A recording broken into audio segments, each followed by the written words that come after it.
ભાવનગરના લઠ્ઠાકાંડે ફરી ગુજરાત ગજવ્યું છે।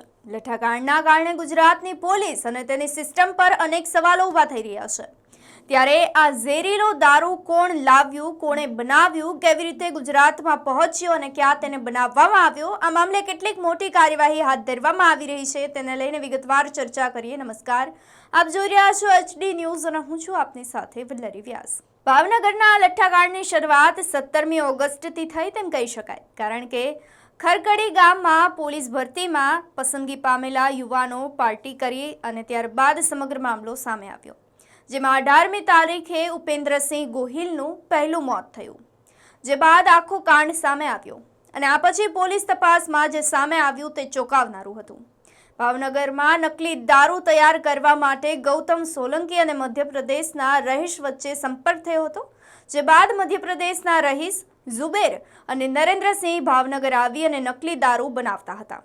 રહીશ મધ્યપ્રદેશના ભોપાલથી ઝડપી પાડવામાં આવ્યો છે, તો ઝુબેર હજુ પણ ફરાર છે।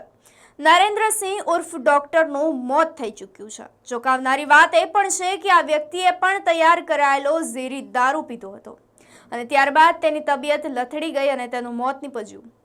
તપાસમાં જે સામે આવ્યું તેને લઈને ચર્ચા કરીએ તો આ સમગ્ર રેકેટ આર્થિક લાભ મેળવવાના હેતુથી કરવામાં આવ્યું હોવાનું કહેવાઈ રહ્યું છે।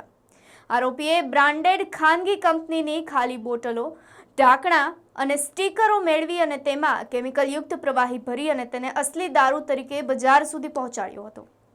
પોલીસ તપાસમાં સામે આવ્યું તેને લઈને વાત કરીએ તો દારૂ તૈયાર કરવા માટે જરૂરી સામગ્રી અને મિથેનોલ અમદાવાદના સરખેજ વિસ્તારમાંથી પ્રાપ્ત કર્યા હતા અને ત્યારબાદ ભાવનગરમાં ડુપ્લિકેટ દારૂ તૈયાર કરી અલગ અલગ બુટલેગરો મારફતે તેનો જથ્થો બજાર સુધી પહોંચાડવામાં આવ્યો હતો। ઉલ્લેખનીય છે કે ભાવનગરના લઠ્ઠાકાંડમાં નકલી ઇંગ્લિશ દારૂ પીવાથી 9 લોકોના મોત થયા છે। 46 જેટલા લોકો હાલ પણ અસરગ્રસ્ત છે, સારવાર હેઠળ છે। તબીબી ટીમ દ્વારા તેમનું સતત નિરીક્ષણ કરવામાં આવી રહ્યું છે। આપ જોતા રહો HD ન્યૂઝ।